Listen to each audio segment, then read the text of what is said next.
Beberapa minggu ke belakang ini aku masuk fase burnout yang cukup parah. Bahkan banyak sekali hari-hari yang dimana aku nggak bisa ngapa-ngapain selain hanya berbaring di atas sofa sepanjang waktu. Ada juga hari-hari dimana aku bangun sahur dan rasanya tuh stres sekali. Stresnya itu bukan cuma di kepalaku aja, tapi badanku juga terasa anget dan aku lebih sulit untuk makan. Aku udah lama banget nggak ngerasain hal kayak begini, dan pada akhirnya aku masuk juga ke dalam fase krisis identitas. Aku udah lebih dari 1 tahun gap year, nggak menyandang status mahasiswa atau apapun itu. Sedangkan aku juga sebagai konten kreator pendidikan itu bergantung dengan status mahasiswaku untuk membuat video. Hingga pada akhirnya aku masuk fase krisis. Aku jadi bingung, sebenarnya aku ini apa? Aku harusnya ngapain? Kegiatan sehari-hariku itu idealnya seperti apa? Hingga pada akhirnya aku merasa aku udah bener-bener didorong ke ujung sampai aku merasa bahwa aku harus mencari hal-hal yang actionable untuk aku lakukan supaya aku bisa kembali menemukan jati diriku. Menemukan jati diri adalah struggle sepanjang hidup. Jadi nggak mungkin video ini aja bisa membantu teman-teman menyelesaikan semua masalah itu.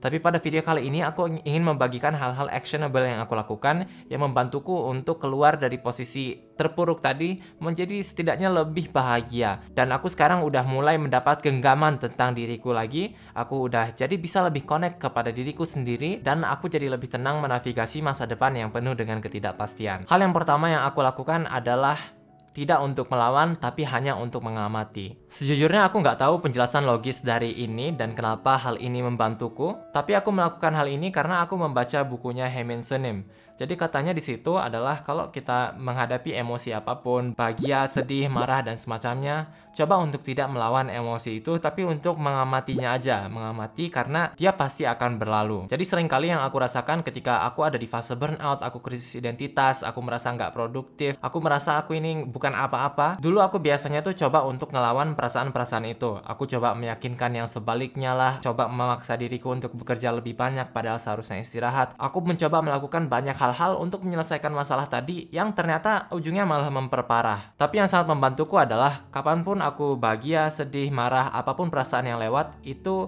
aku cukup mengamatinya aja. Pasti semua itu akan berlalu. Dia akan selalu berputar dan kita akan selalu pindah-pindah dari bahagia, sedih, marah, semua perasaan itu akan kita lalui. Dan itu adalah bagian dari manusia yang aku rasa akan gak lengkap rasanya kalau kita selalu menahan diri kita dari merasakan perasaan-perasaan itu. Jadi setiap kali aku ada di fase terpuruk, aku cuma yakin aja bahwa ini semua akan berlalu. Karena aku berpikir seperti itu, aku jadi gak terlalu stres bahwa nanti masa depanku juga akan ikut terpuruk lah, atau nanti keadaanku makin parah lah. Aku hanya yakin bahwa ini akan berlalu dan semuanya akan baik-baik saja. Gelombang emosi akan menghilang sendirinya selama kita tidak berpikir berlebihan tentangnya. Hal yang kedua yang aku lakukan adalah untuk mengobrol dan bersosialisasi. Seringkali kalau misalnya kita lagi kehilangan jati diri atau kita merasa burnout lah dan semacamnya, itu kita merasa dunia ini sedang bekerja melawan kita. Kita merasa sendiri, kita merasa kesepian, kita merasa nggak ada siapa-siapa yang bisa ngebantu kita. Tapi pengalamanku setelah aku mencoba untuk ngobrol dan bersosialisasi, entah dengan anggota keluarga, teman-teman, atau siapapun itu, aku jadi merasa bahwa beban yang aku angkat ini jadi semakin ringan. Seringkali ketika aku mengelilingi diriku dengan orang-orang yang positif, aku juga jadi ketularan. Awalnya aku yang melihat hidup ini serba gelap, jadi kembali merasa percaya diri lagi dan melihat bahwa ada cahaya matahari di ujung jalan. Kadang-kadang dengan kita ngobrol dan minta bantuan, kita juga jadi lebih dapat clarity atau kejelasan tentang apa yang kita rasakan dan apa yang kita lalui. Seringkali kalau bagiku, ketika aku burnout dan ketika aku bingung tentang jati diriku, ya itu tadi masalahnya, soal kejelasan. Aku nggak punya kejelasan tentang misalnya deskripsi pekerjaanku, deskripsi kegiatanku. Dalam gap year ini aku bukan mahasiswa, aku bukan apa-apa, aku juga kerja sendiri. Sangat banyak variabel-variabel bebas yang nggak ada kejelasannya. Dengan aku ngomong ke orang lain, aku minta bantuan, orang itu bisa membuat hal-hal menjadi lebih jelas. Kadang-kadang kita juga udah tahu banyak jawaban tentang masalah yang kita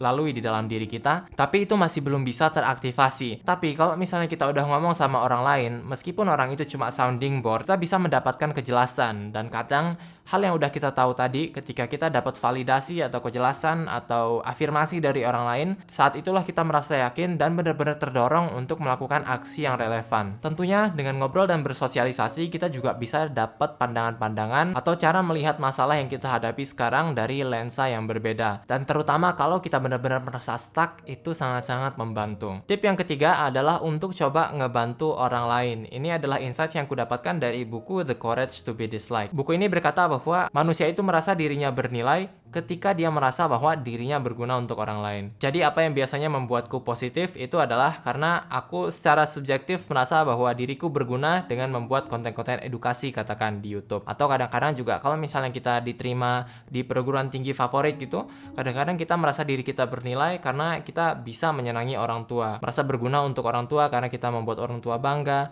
dan semacamnya. Nah, rasa berguna ini bisa kita bangkitkan dengan melakukan kebaikan-kebaikan kecil. Tentu ini kita lakukannya juga dengan tulus, dengan niat untuk membantu atau membuat orang lain merasa senang, dan nanti rasa berguna yang akan membangkitkan nilai diri kita itu akan datang sebagai bonus. Di sini yang bisa kita lakukan adalah misalnya ngasih pujian ke seseorang, kita ngebales ke IG story teman kita bersedekah, kita bantu ngeringanin beban orang tua, kita yang biasanya malas pas dimintain tolong sama seseorang jadi lebih ringan tangan dan semacamnya. Setelah melakukan hal-hal ini dengan tulus, pasti nanti kita akan merasa berguna, merasa diri kita bernilai yang akan membantu kita merasa lebih positif dan optimis dalam menjalankan hari-hari kita. Tip yang keempat itu adalah untuk perbarui lingkungan. Banyak orang yang suka healing ke sana kemari untuk melakukan ini, tapi sebenarnya ini bisa dilakukan cukup dengan memperbarui tempat kita bekerja. Kemarin kamarku ini sempat berantakan banget, kemudian banyak bagian-bagian ruangan yang gak efektif yang akhirnya cuma ditumpuk-tumpukin barang. Itu semuanya aku beresin lagi. Kemudian kamar ini jadi aku susun ulang, mejanya aku pindahin, monitornya aku geser, lampunya aku taruh di sana sini, aku tambah-tambahin tumbuhan-tumbuhan palsu. Dengan ini aku jadi merasa fresh lagi. Aku masuk kamar sekarang nggak lagi dengan kepalaku yang kemarin di tempat terpuruk, tapi aku ngelihatnya jadi seger gitu. Rasanya ada ruangan yang bisa aku pakai untuk melakukan hal-hal baru, hal-hal keren, hal-hal positif, dan ini membantuku untuk merasa optimis lagi. Kalau misalnya ruangan di kamar kita itu terbatas, kita juga bisa melakukan ini dengan space kita melakukan sesuatu. Jadi katakan di mejanya itu tadinya ditumpuk-tumpuk buku lah, banyak kertas coret-coretnya, banyak pulpen di sana sini. Coba kita bersihin semuanya, kita beresin, taruh di tempat yang semestinya, dan rasainlah senengnya atau freshnya ketika kita punya tempat kerja yang bersih dan fresh untuk digunakan. Tip yang kelima adalah untuk journaling. Journaling ini membantu kita untuk memproses apa yang kita rasakan dengan lebih baik, dan di sini juga kita jadi bisa menemukan banyak kejelasan. Seperti yang tadi sudah kita bahas, kejelasan ini kadang-kadang yang menjadi akar dari permasalahan yang kita alami. Kita nggak punya kejelasan tentang diri kita siapa, apa yang harus kita lakukan, dan semacamnya. Dan ketika kita menumpahkan apapun itu yang kita pikirkan, rasanya tuh ada beban yang diangkat dari diri kita. Ada banyak cara untuk melakukan journaling, tapi biasanya yang aku suka lakukan adalah yang pertama itu journaling yang benar-benar menumpahin apa aja yang aku pikirkan. Jadi ketika kita ngomong dalam hati, itu kan ada kata-kata yang terpikirkan. Itu apa yang kupikirkan, ku ketik,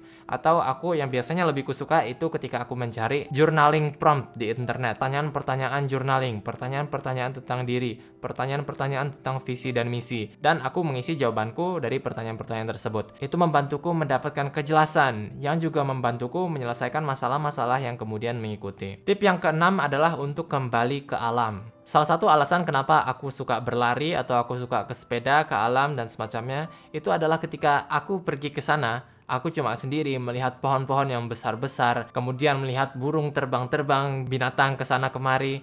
Itu aku jadi merasa diriku tuh kecil. Aku jadi merasa bahwa beban-beban yang aku pikirkan tadi, ketakutan-ketakutan yang aku rasakan, itu bukan apa-apa dibandingkan dengan apa yang ada di depanku sekarang. Aku juga di situ berpikir bahwa aku ini cuma orang sekecil itu di hadapan pohon yang sangat-sangat besar, dan pohon yang sangat besar ini juga sekecil itu dibandingkan bumi. Bumi juga sekecil itu, cuma titik dibandingkan dengan alam semesta. Dan ketika aku berpikir seperti itu, bahwa bumi ini cuma batu yang terbang-terbang di ruang hampa, aku jadi merasa bahwa banyak sekali sebenarnya hal-hal yang nggak perlu dipermasalahin. Apa yang tadi rasanya besar dan menakutkan banget, itu tahu-tahu jadi lebih kecil dan rasanya lebih bisa untuk ditaklukkan. Kalaupun aku nggak bisa lari, aku nggak bisa olahraga di tempat terbuka, aku paksain diriku keluar, entah untuk jalan-jalan sebentar, lihat halaman di depan rumah, dan itu membantuku untuk merasa jauh lebih baik. Kemudian tip yang terakhir adalah untuk meyakinkan diri bahwa semuanya akan baik-baik saja, dan ini adalah hal yang sangat normal yang dirasakan oleh semua orang. Ini adalah permasalahan yang terjadi terlepas dari diri kita siapa, posisi kita ada di mana, kita orang yang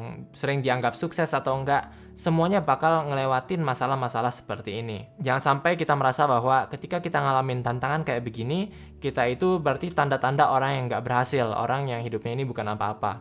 Padahal kenyataannya, semua orang terlepas dari backgroundnya apa, dia sekarang kuliah di mana, bekerja di mana, itu pasti bakal ngalamin tantangan kayak begini. Dan aku juga percaya bahwa ketika kita mengalami tantangan seperti ini, dan kita menghadapinya head on, atau kita langsung berhadapan dengannya, itu melatih kita untuk membangun kulit yang lebih tebal. Jadi ketika hal-hal seperti ini terjadi lagi di masa depan, kita jadi lebih pandai untuk memanagenya, dan kembali ke jalur semestinya dengan lebih baik. Terima kasih teman-teman semua, jangan lupa untuk nonton video-video pengembangan diri dan edukasi lainnya di sebelah sini. Sampai jumpa pada video berikutnya.